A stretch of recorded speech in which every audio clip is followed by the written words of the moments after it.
Good day everyone. Welcome to lecture 8 of Microprocessor 8085. In the last lecture, we discussed how we can interface our memory with the microprocessor 8085. In today's lecture, we will be discussing about interfacing input-output devices with our microprocessor, or we can say how we can connect input-output devices to our microprocessor. So that, for example, if I have some data and I want to show this data on some output device, okay, not on the memory. I don't want to store this data on the memory, but I want to show it on some output device.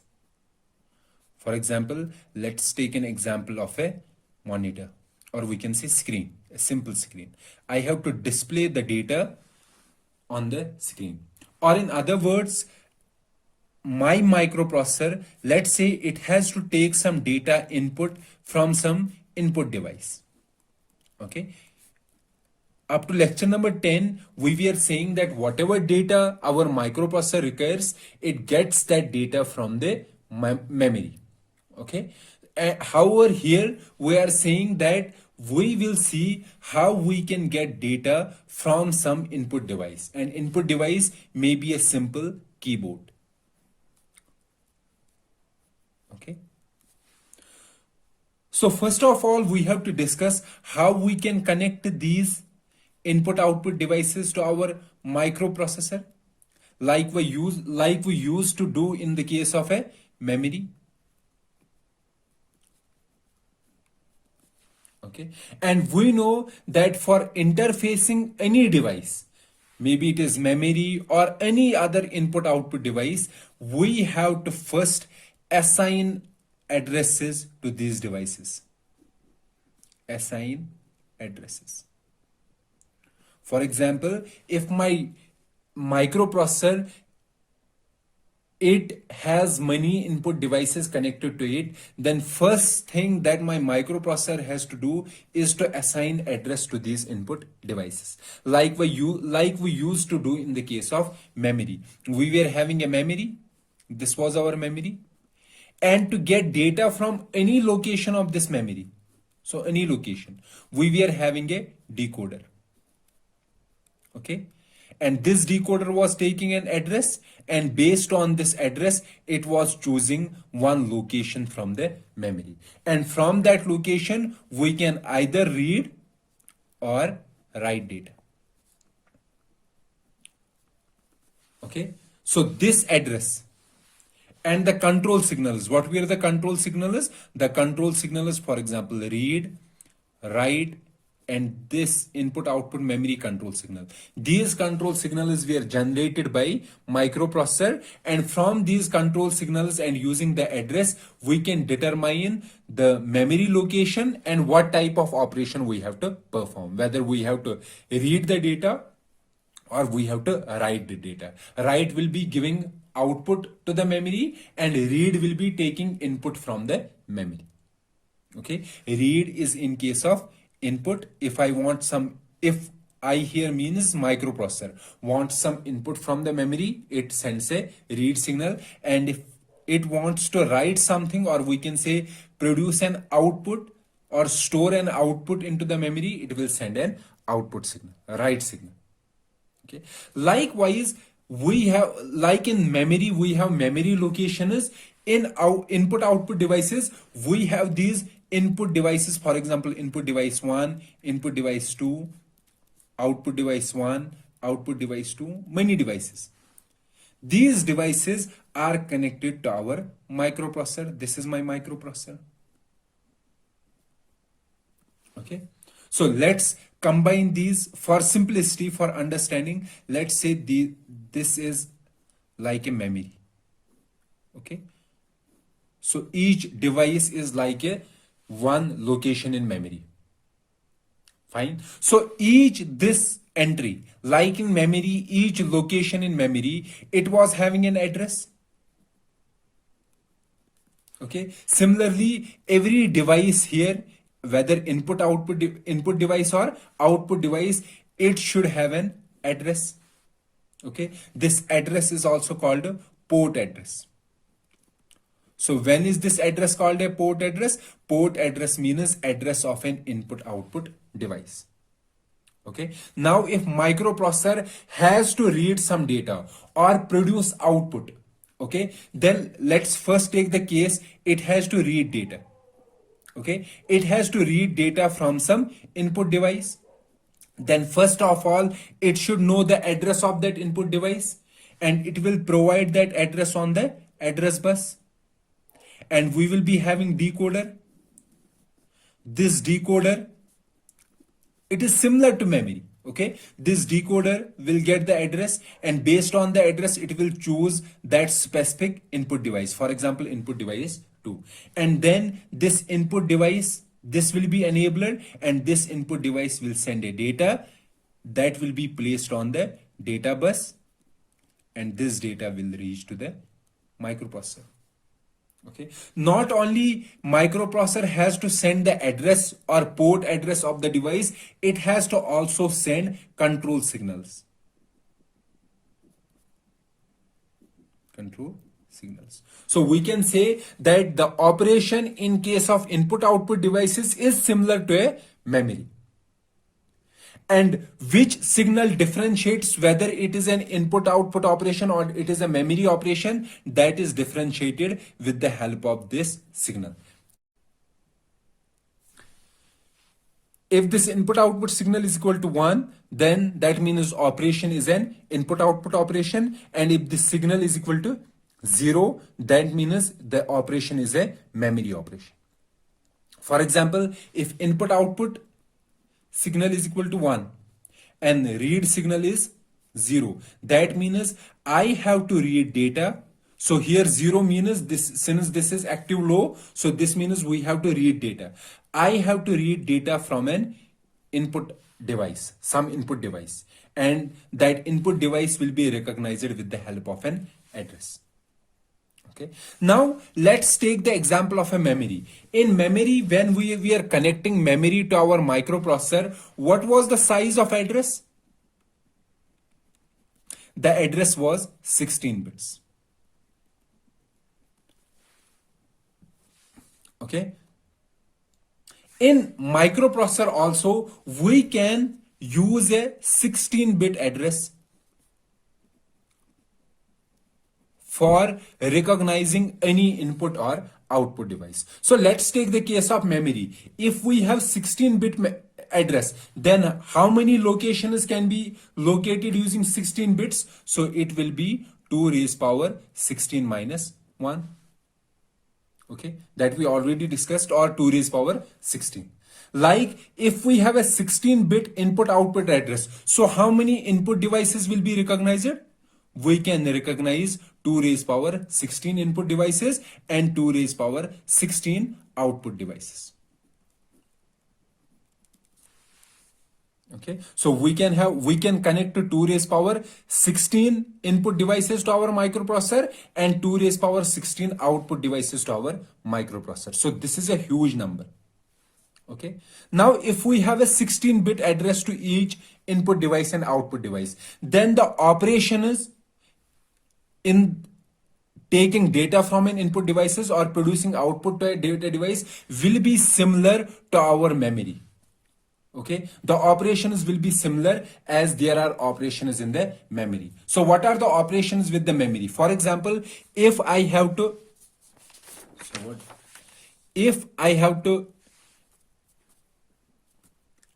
take input from memory. Okay, then what kind of instruction I am using? I am using load A and then address.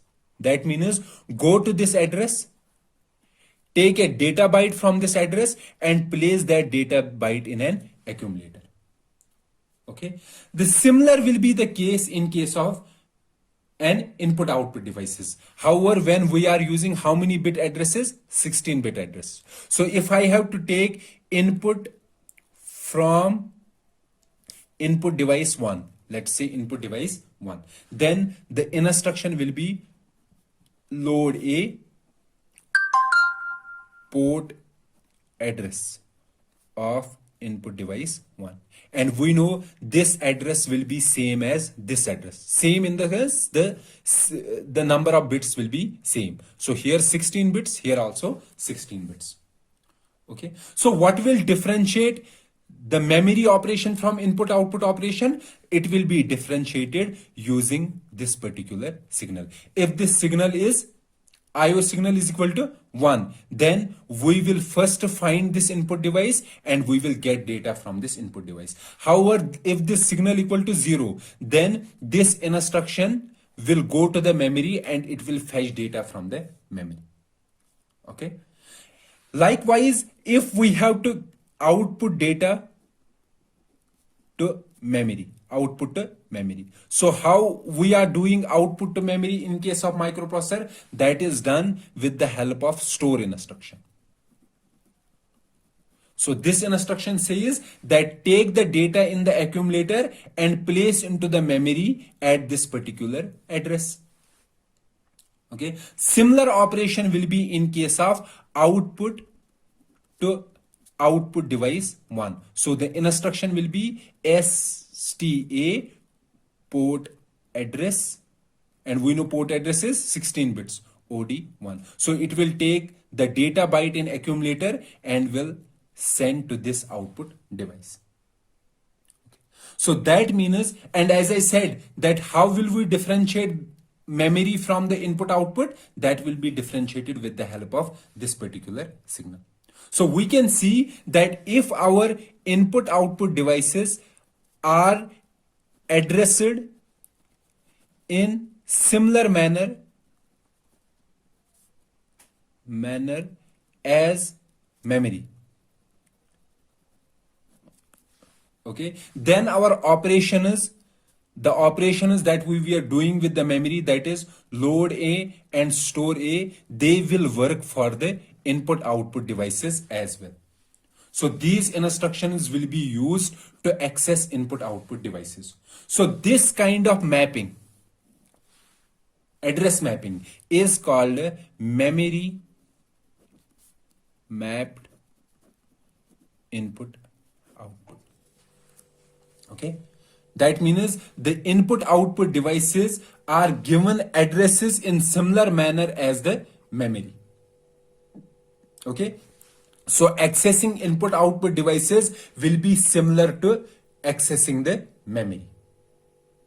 Okay, so this is called a memory mapped input output. The second technique, the second addressing scheme is called peripheral mapped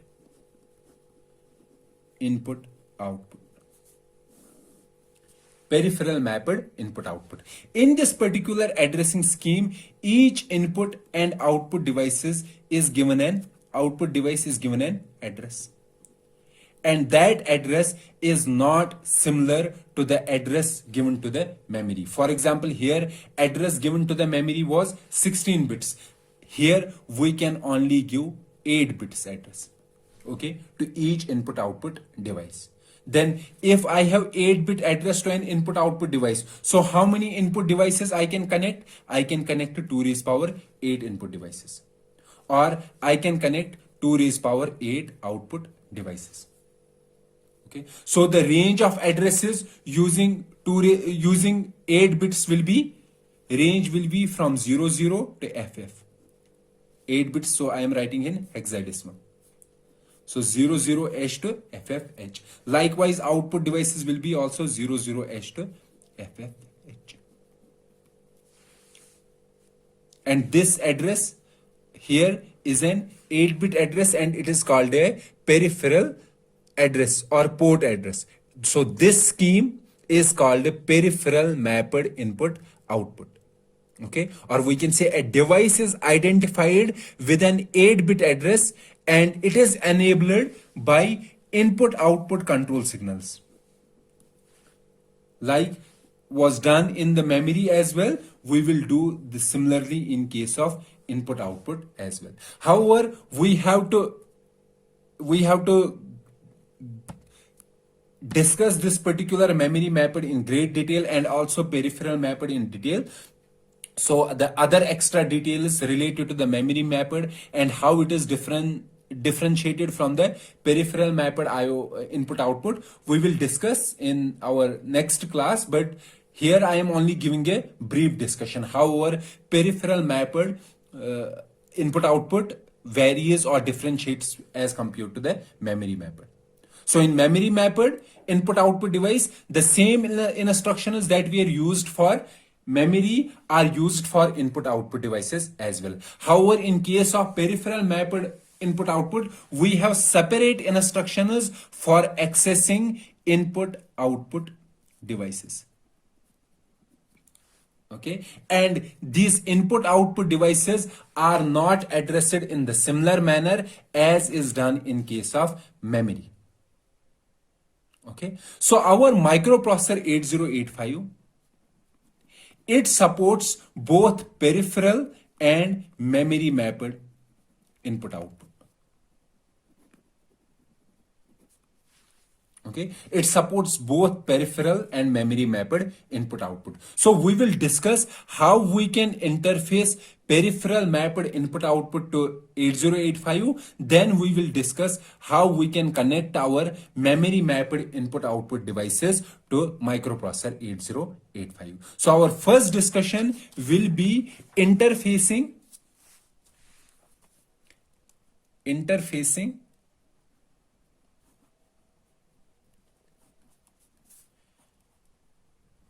peripheral mapped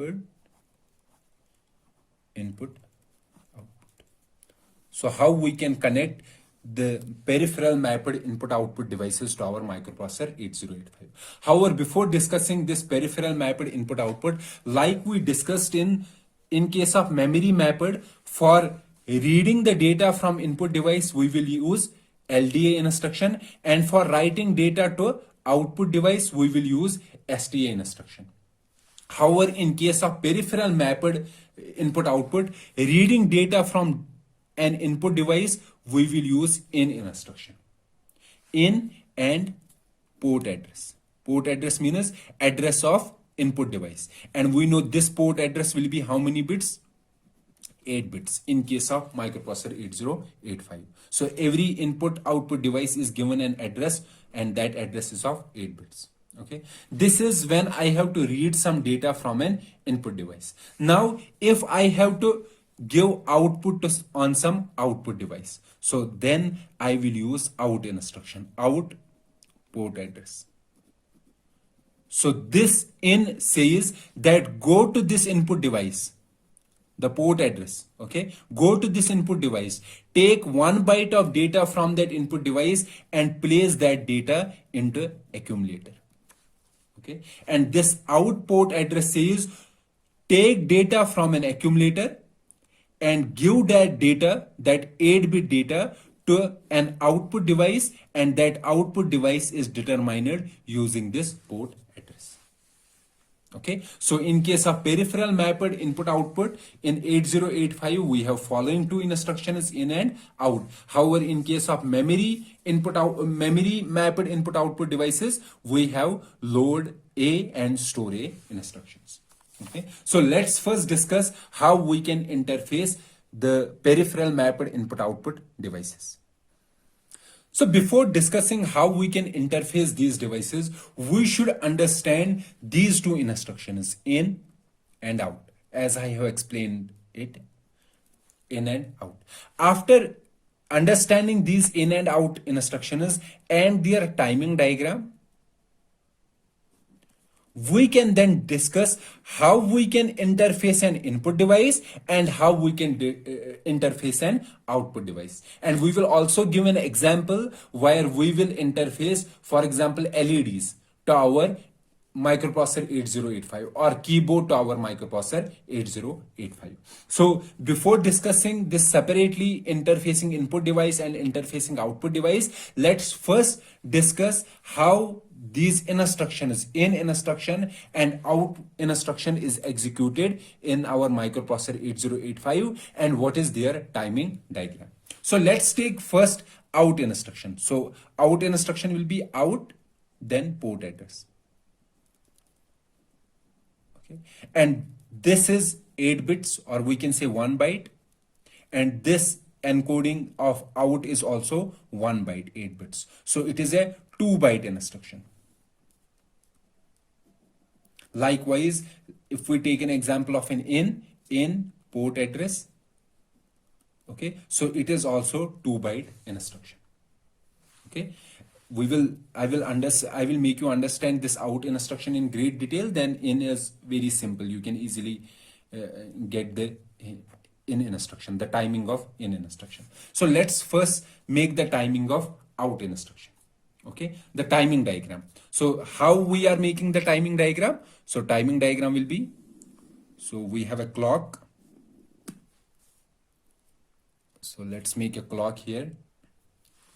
So let's say these are our clocks. This is time T1. Okay, this is our second clock T2, T3. Okay. So I have created a timing diagram here to save some time. Let's say our instruction, let's take our instruction is out, and device address is, let's say 1 2. This is the device address. Okay, and let's say this instruction is stored in the memory at this address, let's say 2000. Okay, so at 2000 we will have out. Okay, whatever is the output, whatever is the encoding of out, let's say it is C3, it is encoding, let's say, for example, and at 2001 address we will have our 12H stored. Okay, now let's see the timing diagram, how it is executing. So we have to get this instruction, and we know this instruction is stored at 2000. So what our microprocessor will do, it will place 20H on higher order address bus, and on the lower order it will place 00H. So it will be this address, 2000 address. So 2000 address is placed on the address line, and at this particular signal ALE is high. ALE means address latch enable, or we can say the lower order 8 bits are carrying the address. Okay, now this address reaches to the memory. Okay, so after going to the memory, so we went to this at this location also. Now at this point this address has reached to the memory. Now we have to get data at this location. So what is the data? C3H. And we know this address has reached to the memory, and we have to do what kind of operation? We have to do read operation. We are reading from the memory, and what we are reading? We are reading C3H. So at this particular point, our read signal will be low. Low means that we have to read data, and from which we have to read data? We have to read data from the memory, because we are first getting this instruction from the memory. So read signal will become low, our write signal will be high. High means that we are not writing data, and this input output memory signal will be 0. Why 0? 0 because here we are doing a memory operation. We have to get the instruction from the memory. So this C3H will be placed on the data bus. Now this particular data byte, it will reach to our processor. In this particular cycle, our processor will execute out. It will execute this out. And here we know on the address bus, whatever is the address, it is of no use now. Okay, so our processor has executed out. When our processor is executing out, it will understand that out has another operand with it, and that operand is the address. So that means the processor will determine that I have to again go to memory and get this address from the memory. And we know this address is stored at which location? 20H. So it will go to 2001 address, and from that address it will get 12H. Okay, so it will place 20 on here, and 0 1 here. Okay, address. And ALE signal will become 1. Why it will become 1? 1 because the lower order address bits are carrying the data, are carrying the address. Okay, now this address reaches to the memory. Now at this particular signal we have to do memory read. We have to read this 12H. Okay, so the read signal will again become active low. Active low means, or will again become low. Low means that we have to read data, and input output memory will be still 0.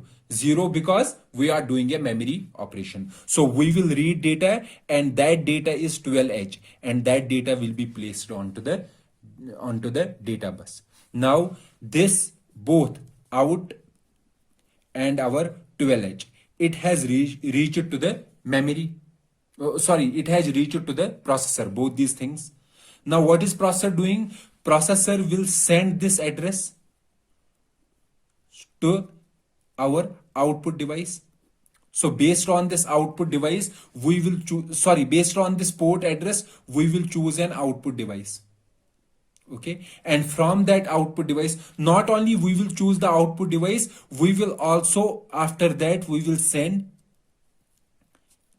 a data stored in accumulator.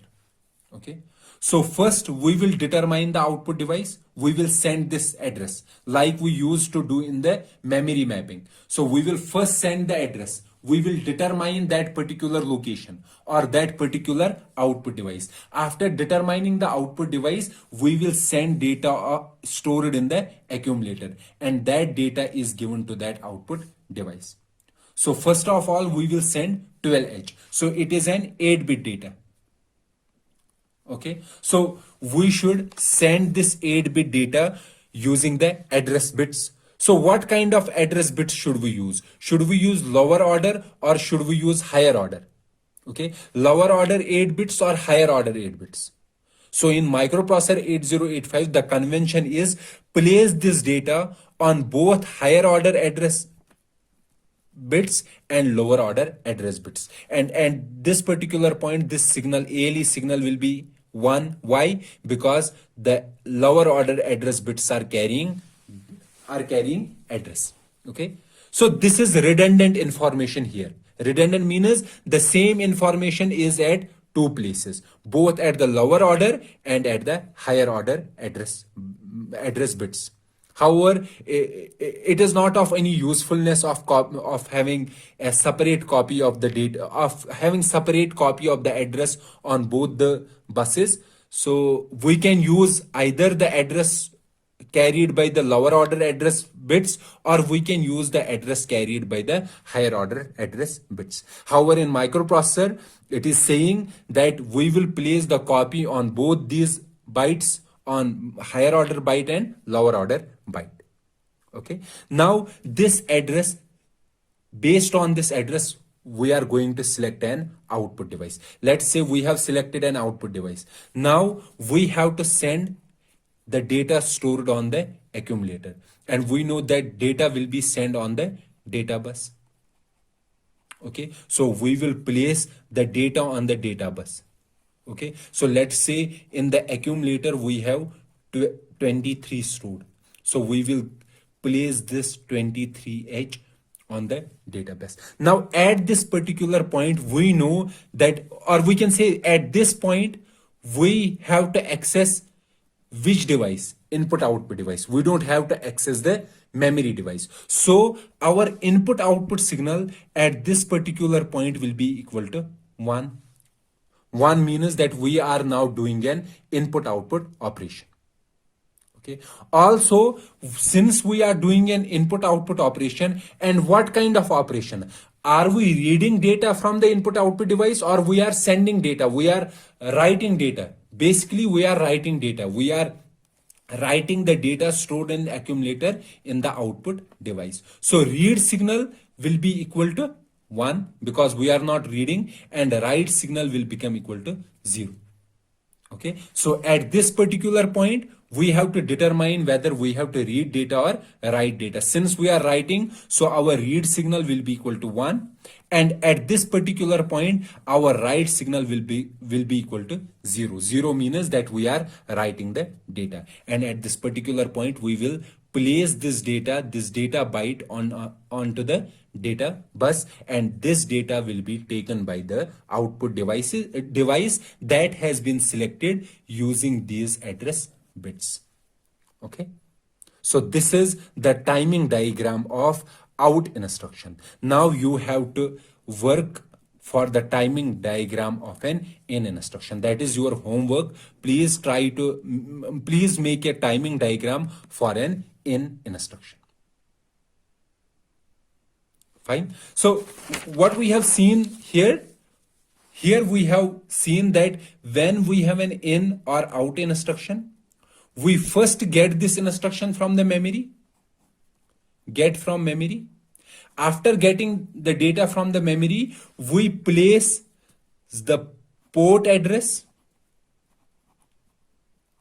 on address bus. However, our port address is only 8 bits in case of peripheral mapped input output, and our address bus is of 16 bits. We have two divisions of address bus: higher order 8 bits, higher order bits, and lower order bits. Now we have to make a choice whether we will place these address on higher order or on lower order. And microprocessor 8085, it has a assumption or standard assumption that it is using, that place that address on both the higher order bits and on the lower order address bits. Okay, and after placing the address, we will determine the device, input output device, and after determining the device, if it is an out instruction, we will place the data of accumulator on data bus. Okay, and this data will and the output device, selected output device, will take the data from the data bus.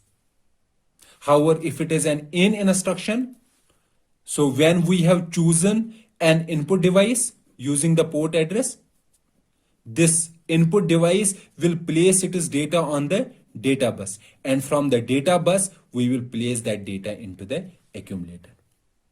Okay, this is the working and timing diagram of in and out instruction. So out instruction I have explained completely. Now for the instruction, you can work out in similar manner.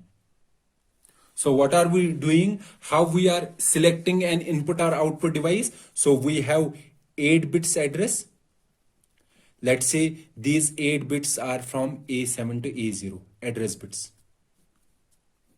Okay. And the same 8 bits are on A8 to A15 also. But let's only consider this particular copy. Okay. So this 8-bit address is given to a decoder.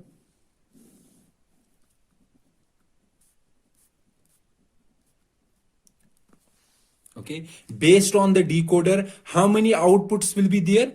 So if it has 8 bits address, 8 bits input, then outputs will be 2 raised power 8. From these 2 raised power 8 outputs, it will choose one output. Okay, this output signal is called input output address. So it will be an address or signal of an input output device. Or we can say how many output signals are here? We have 2 raised power 8 output signals here. Okay, so on these signals, let's say we are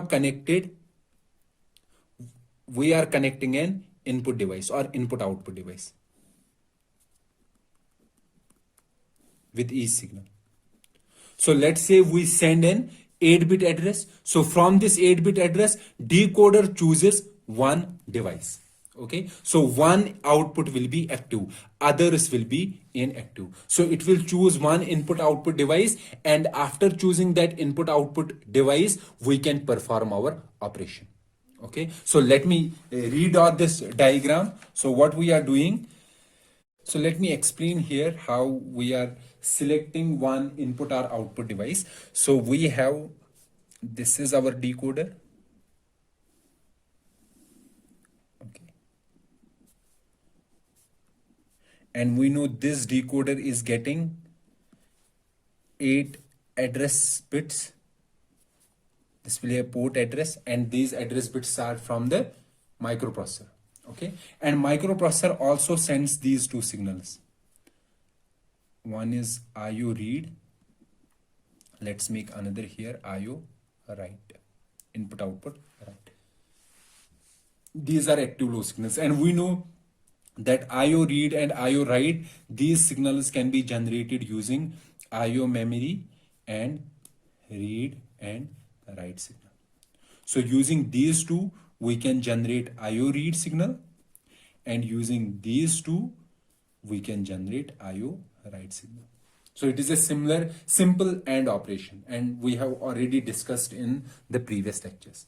So now, how many bits are there? There are 8 bits. So using 8 bits, how many input devices we can connect? We can connect 256 input devices. Okay. Let's name these input devices as input device 0, input device 1, and total input device 255. Okay. Likewise, how many output devices we can connect? We can connect 256 output devices. So let's name these as output device 0, output device 1, output device 2, and output device 255. These are our output devices. Okay. So let me make here. So this is output device 0, then output device 1.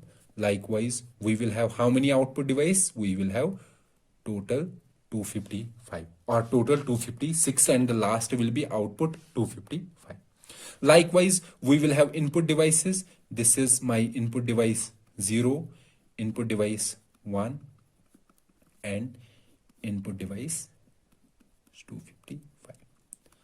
Okay. Now when an address comes from this microprocessor, these 8 bits address, using these 8 bits address, only one input or output device is selected, or we can say one output or input device is enabled.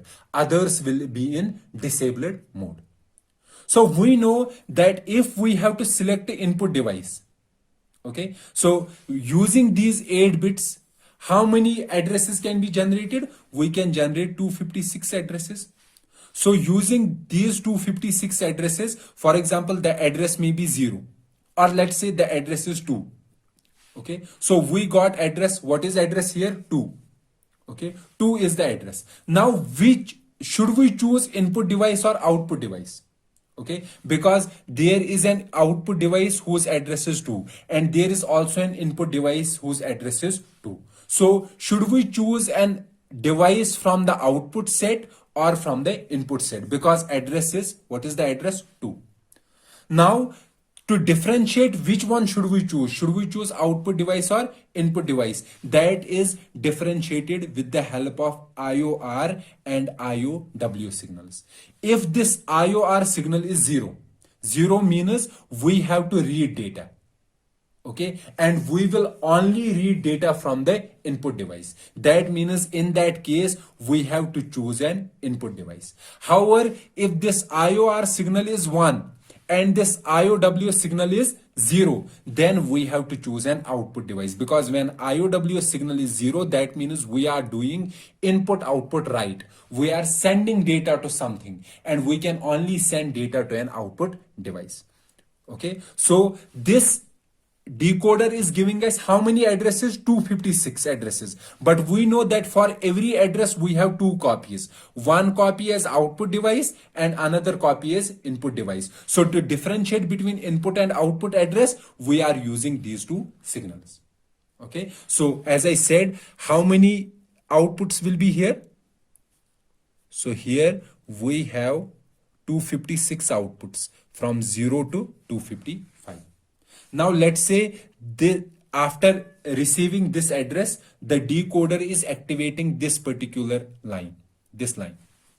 This is line 0. Others will disable it. Now this is address 0. Address 0 means that we have to select a device 0. So we have 2 devices as 0. Output device 0 and input device 0. Now we have to choose whether we should enable output device or input device, and that is done with the help of these two signals. So we will combine this signal with this input output signal. We will do an AND. Okay, basically we will have, this will be active low. Okay, let's say this is active low. Active low means if the decoder selects this signal, so let's make here a small circle here that will determine it is an active low. So if decoder selects this particular line, that means this line will be equal to 0 and others will be equal to 1. Okay, 0 goes here, 0 becomes 1, and if this signal is also 0, 0 means we have to choose an output device. So this will convert it to 1, and 1, this is 1, this is 1, output will be 1. Then we will enable this particular circuit.